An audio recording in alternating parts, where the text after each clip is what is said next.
Now, so this is a bit like an unstructured reflection uh, that is waiting for a more structured reflection a little bit later. Uh, I've really been wanting to talk for already quite a long time about Marcuse's essay Repressive Tolerance. I think that if you work in law, social sciences, political sciences, any sort of field that's like that, basically you should drop whatever you're doing and read Repressive Tolerance right now. Like whatever other thing you're studying, learning, just set it aside, read Repressive Tolerance. If you read Repressive Tolerance before, let's say 2 years ago, 3 years ago, I don't know, you also have to drop whatever you're doing, set it aside, and read Repressive Tolerance. There are very few essays that I would speak of with this degree of conviction that it's something important, urgent, and necessary. But I won't say true. I won't say true because I have enormous reservations about where Marcuse is going. However, you should check that essay. It's really worth your time. Now, I will just say a few things about it and a few things about why I think the essay is so interesting.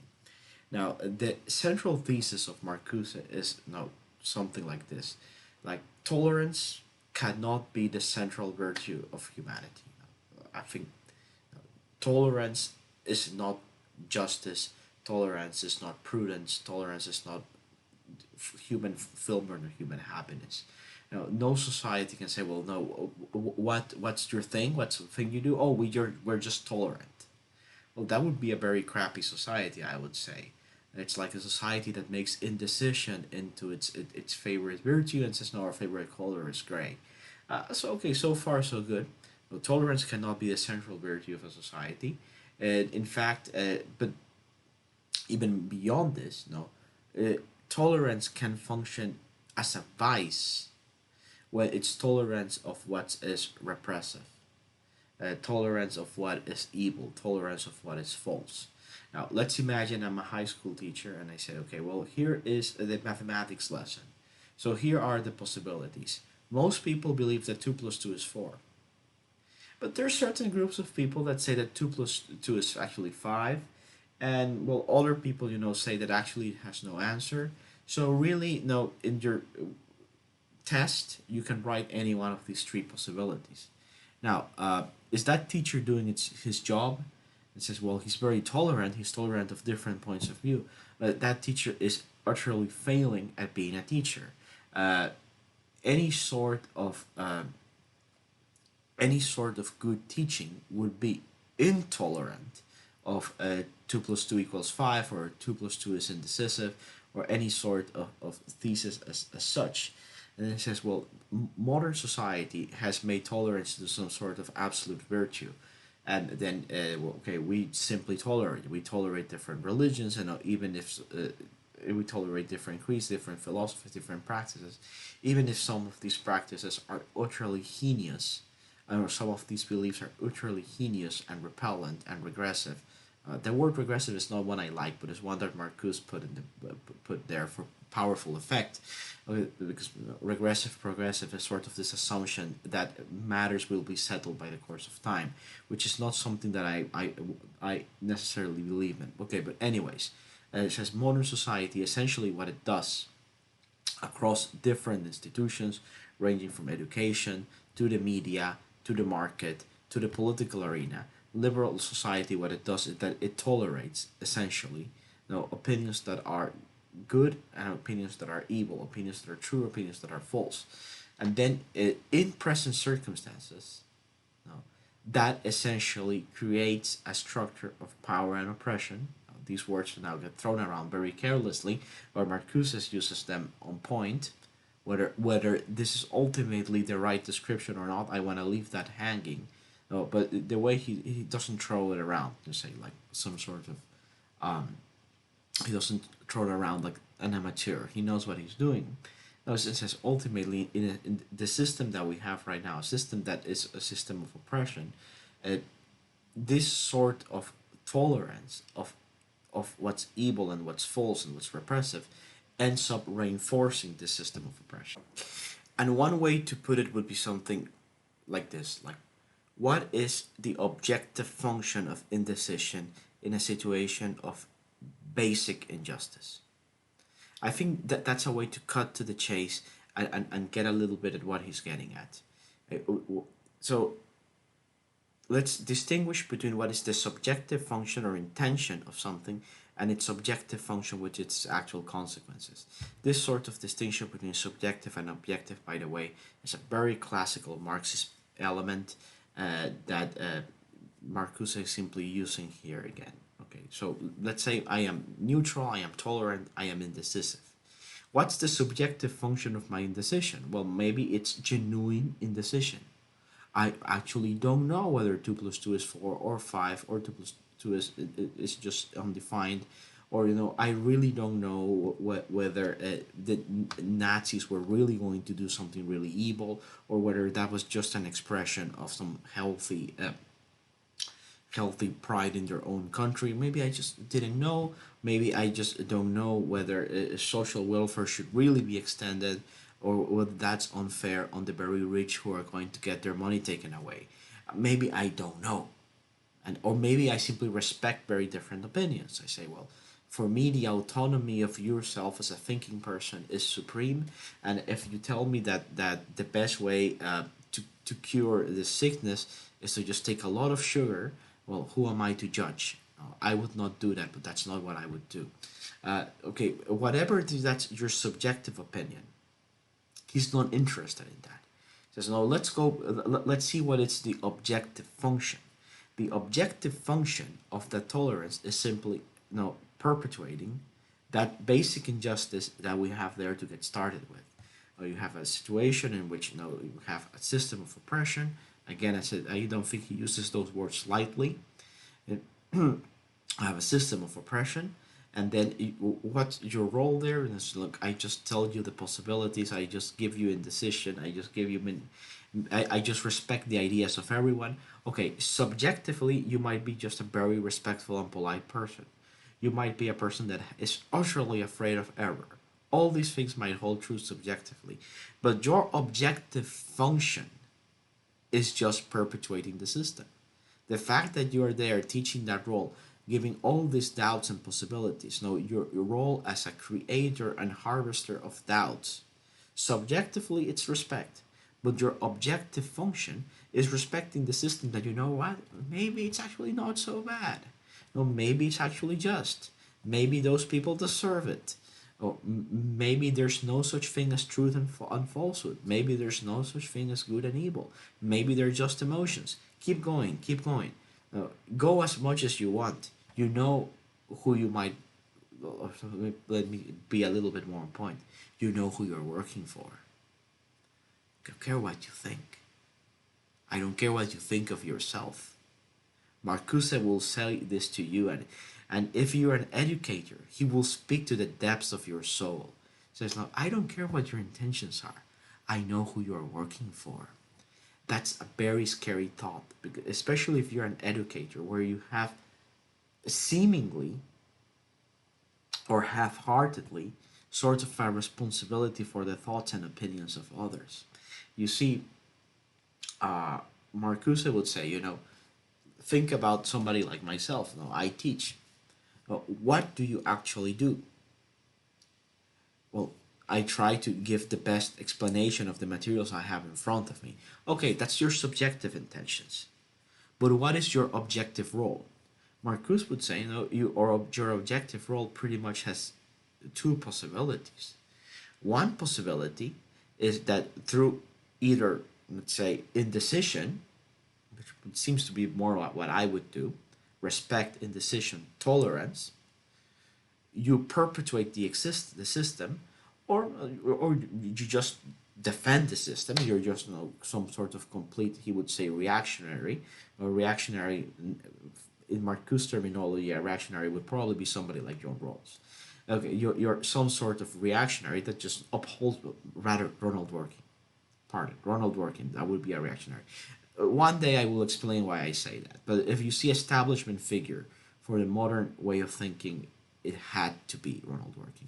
Anyways, And that, by the way, that's why that's why let's say let's say legit Marxist and American academia don't like him. Okay, but anyways, that being said, right, either have that position, which is that either through indecision or through decision you uphold the system, or through decision you try to change the system. And whatever your subjective intentions might be, you're split between those two possibilities, and there actually does not seem to be a third option right there. It's not easy to see what a third option would be, because remember, subjective innocence, he says, it does not count. Or at least it does not count anymore since you read his essay. And that is, I think, the kernel of his position right there. But now, I would struggle a bit trying to give you an example, a practical example of some sort of life situation where you have this indecision that is repressively tolerant. Uh, because most things, academics do not, take positions defending that maybe the Holocaust didn't happen, or defending that maybe Nazism was a good idea. By and large, you when you see the world of academics, and you would say that normally we have a moral compass. We oppose suffering, we oppose slavery, we oppose domination. So, where exactly is the sort of situations where Marcuse would say that we are operating in a repressive tolerant mode? This is where I think you really have to see that there is an undercurrent to the essay, and that undercurrent makes the argument much more iffy. And that undercurrent is one that I cannot say completely wrong, one that I cannot say I accept.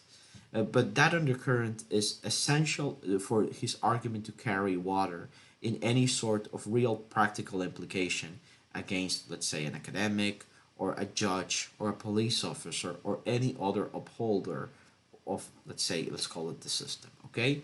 And the undercurrent that Marcuse needs to make his argument really have a bite is something along the lines of hidden oppression. Uh, because academics, we will not tell you that North Korea is a viable option for a society. We will not tell you.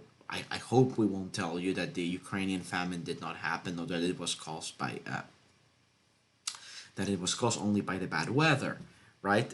So I think what he's getting at, if you try to go a little bit below the essay, the sort of examples you would have to produce is, for example, weapons research. And say, well, weapons research being something fundamentally evil, something fundamentally, let's say, part of our fabric. In this case, let's say the American university establishment, part of the fabric, but also a part of a system of oppression. Uh, so you would have to find something like this. Now, my example would, from my field, I will tell you what I would see as an example of a potentially Marcusian situation here, or a place that would give a lot of bite. I will actually mention two of them. One of them would be corporate social responsibility, and the second one would be the sustainable development goals. Now, part of our job as academics in the field of human rights, we explain what these frameworks are, and inevitably you sort of present them in a positive light. It's almost impossible to present these frameworks in a negative light. No, they are, in a way, they lend themselves to this sort of positive image. Now, what's with these frameworks, right? Well, don't they try to make businesses behave ethically? Don't they try now to improve well-being of people across the world? Well, essentially, you would say, well, that's their subjective function, but what is their objective function? What do they actually do? I think there is a good case to be made, for example, for the Sustainable Development Goals, that they actually displace a much more radical redistributive proposal. This much more radical redistributive proposal was created by the non-aligned movement group of 77. They demanded a radical redistribution of the world economy. In that era, they talked about countries in the center and in the countries in the periphery.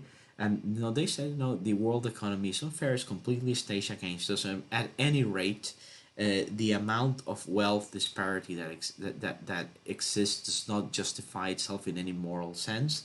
No, we actually demand some radical redistribution. Now, if you see what, of course, the SDGs never said, okay, we're canceling out the NEO program.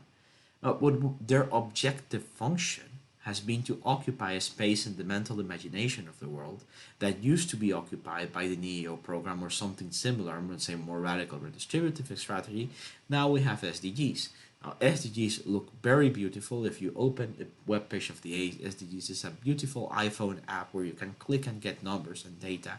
No, but the reality of it is that in a world of superfluous food, we have children, let's say 5 year old, 4 year olds, 6 year olds, the children of the age of my daughters, dying of starvations with just bones for arms and distended bellies.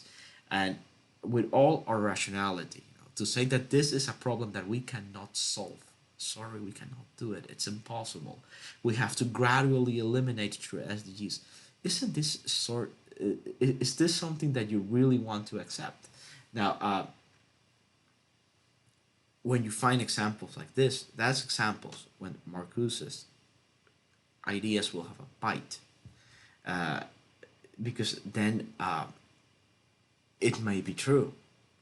It may be true that we actually live in a system of oppression. Once more, oppression does not mean subjective oppression, it means objective oppression. And I agree that these words get thrown out extremely irresponsibly, especially nowadays. And some things that people count as oppression are, in my point of view, relatively ridiculous. Not necessarily Marcuse's points of view. In this way, I guess the reason I find Marcuse more attractive than the average reader is because you see, I read Marcuse through, well, he's a Marxist, and I read him through Marxist lens, which is that I pay much more attention to material stuff than let's say the cultural stuff that gets thrown out nowadays. And but if you pay attention to material stuff, I think you will find examples like this one, or you could also say corporate social responsibility. It occupies the space of just taxing companies more, and in that way you could also say it has this repressive objective function. Now, what happens if you're an academic? If you're an academic and they ask you about CSR, if you're a teacher and they ask you about CSR and they ask you about SDGs or anything like that, you basically have three positions that you can take. You can be a how you call it, Duff, like bread, like Duffy defender of the SDGs. You can be a booster of the SDGs. So SDGs are wonderful. A lot of legal academics work like that, because somehow the idea of being a lawyer, being an advocate, and being a teacher is something that blurs in their minds, and then they teach environmental law. They also advocate environmental law. They teach intellectual property law. They also say intellectual property law is the most wonderful thing ever done. Okay, so then you're a defender of the status quo. You can be a little bit like what I am, which is I try to give my students as much options as I can. Okay, let's see the SDGs from the regressive perspective, from the progressive perspective. Let's see them. Let's spin this around as much as we can. Or you could be some sort of revolutionary and then just say, put them all in the bucket because they are occupying your mental space for a more radical transformation. That would be the option that Marcuse would say is the only one. And what makes Marcuse powerful, what makes Marcuse scary, is that he would say, this second option in between that you're trying to make for yourself here, it's actually not an option. You're actually just defending what's there. And yeah, and the idea, of course, that the order is basically repressive is one of the ideas that has this conspiratorial flavor to it. And then in certain circles is taken as granted, But those circles often take as granted many silly things. More critical circles would say, well, who says that it's oppressive? But mature thinking about conspiratorial stuff cannot be jump into every conspiracy, number one, but it can also not be there are no conspiracies, never ever. By conspiracy, I'm not meaning people secretly talking about stuff, but phenomena that are larger than are overt, what we can overtly see that somehow have this negative, detrimental behind the scenes effect, and that just take control of stuff. And I would say mature thinking about conspiratorial stuff, however you might want to call it, cannot be knee jerk acceptance, but it can also not be knee jerk rejection. And then you might want to think about this. Now, one last thing that I would say is that reading Marcuse today, one of the things, and this is what I guess is, let's twist the argument one more time before letting go of this rant, I guess. Uh, One of the more interesting things about Marcuse today is that if you read him, of course, Marcuse is clearly a new left thinker. You don't see anymore, let's say, the emphasis in redistribution and material wealth that you would have seen in Marx and Engels. You don't. No, Marcuse is completely anti-conservative. It's completely, well, it's nuanced actually, but you could say that he's stoking the fire of the sexual revolution, whereas Marx and Engels, I see them as pretty conservative, especially because of their, let's say, anthropological basis. Uh, then, but still, if you read Marcuse today, you can not get by a certain feeling that repressive tolerance has learned to look like liberating tolerance, but still repressive tolerance. What I mean by this very long tongue twister, and it's a tongue twister because it's actually no twist your ideas in your mind. Actually, is that what looks today like revolution? It's actually the most rabid defense of the status quo, and that somehow the system has learned to do that. Uh, that the gestures that Marcuse would have considered revolutionary when he wrote that, uh, if he had had the time and the energy and the willingness and the honesty to see them today, I don't think he would consider them revolutionary anymore. To be honest, he sort of has a word for this, which is called, if I recall correctly, is was it repressive desublimation? I didn't read that before coming here, so I actually might get that wrong, but there's something to it, and in a sense, that now let's say you have a system, the system that's the master of lies, and now we're entering to conspiratorial territory with this. Let's say power and lies, they love each other, and the system is the master of lies because it's the master of power. Now, and then you throw something like repressive tolerance at it. The repressive tolerance, which aims to be some sort of virus that's gonna, the fantastic knockdown that is gonna put a stop in the system, create a glitch in the matrix, create this little point of light that will then enlarge and give the possibility of a better situation. It's sort of language that he uses somewhere in that essay, this little point that would enlarge. Then we throw at it. Well, you know what? The system is the master of power, is the master of lies. What will the system do to neutralize repressive tolerance? Institutionalize it, as it has. And then repressive, let's say, liberating tolerance becomes repressive liberating tolerance. And at that point, it's so nested that you can no longer think about it straight. And what that's a possibility, okay, I think that's a scary possibility.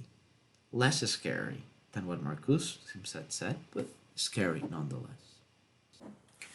Now let's say one more thing about it. And maybe this is a way to take the last thing I said and connect it with my reservations that started from the very beginning. Now, if you're dealing with something that at least some of the time behaves in the way that I have described, as some sort of you know dark power of power of lies.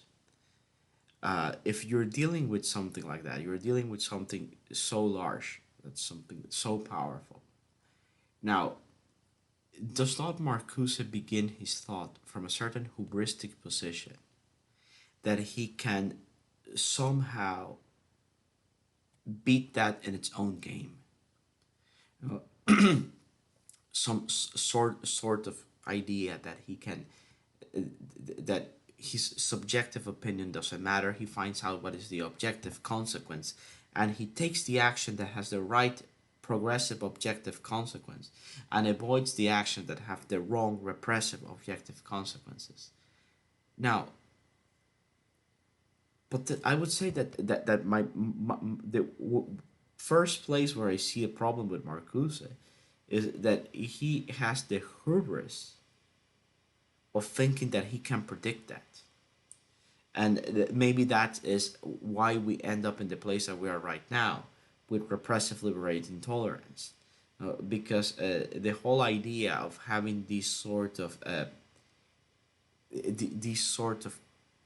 game that he was playing of using your ideas and opinions in such a way that would lead to the right objective consequences. That was actually not a game, and certainly not a game that you could play.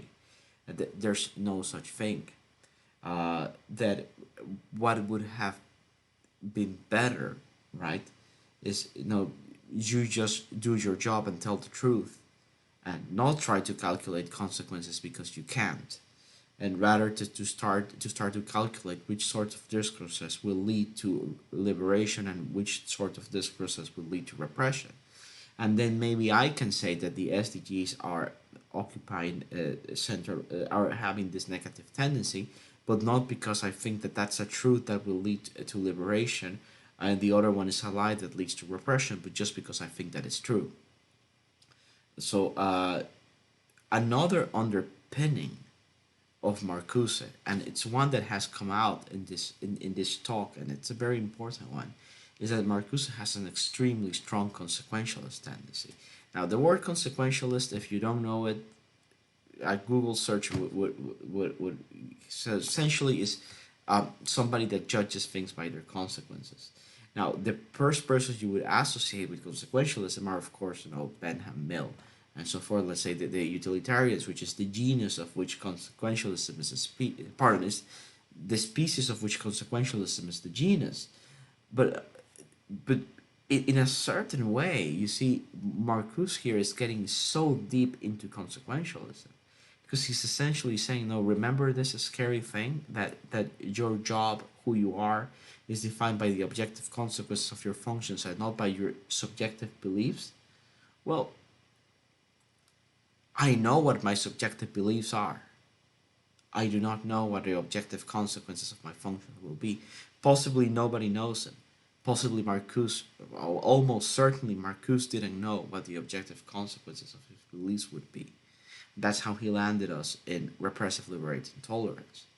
And yeah, that's I guess that's another way to look at it. So in a certain way, you could say, well, you have this sort of dark nest of power and lies, which may exist to some extent. I call it this conspiratorial part. There's something when you see at the world, look at the world, you see it. But then Marcuse conceit is that you can sort of play some sort of judo to it, that you can like grab it and use its own power and twist it, and slam it to the ground. That you can play sort of this Faustian role in which you stay one step ahead of it and trap it and separate yourself from the people that are in their own good intentions just paving the way of power. And I would say that that's probably where I part ways with him. uh, and that this comes so difficult to see in his essay. It's part of why I think this essay is so powerful, and why it makes me so, it riles me up so much, because it's really very difficult to see this, I would say. But no, you cannot use, let's say, this idea. You can use this sort of judo idea. You can use the power of something against it. Well, you cannot do it against a truck. You cannot do it against an elephant. It's that's a category mistake. You cannot stay, if you have created this sort of dark nest, dark mass of tentacles, however you want to call it, the sort of thing that Marcuse has in mind, the sort of things that he has seen, which may be real to a very large extent. But then the idea that he can somehow stay one step ahead of it and calculate the objective consequences of his actions and take the consequences that are liberating as not the ones that are oppressive. That's where I think he really takes this Faustian line. It doesn't show up, and in the tone of his essay. You don't see that, but I think that ultimately it is part of his reasoning that he can see that difference and take action in it. Not that his his calculating lies, or well, his calculating emphasis and anti-bias will somehow be used against liberation or against what's good and what's true by this really dark nest of power that he sees, which may exist to some extent. And yeah, that's where I think, ultimately somehow he ends up in a very naive place. It's in spite of taking us to this sort of powerful image, sobering image. In a way, let's turn back. Let's turn back. Marcus, I don't know who you're working for. You don't know who you're working for. If I know my intentions by my ethics, at least I know who I'm working for. Consequences, they're not up to me. If you believe that things get defined by your consequences, well, it's actually you that does not know who's working for. And I guess that's where I stand on that one.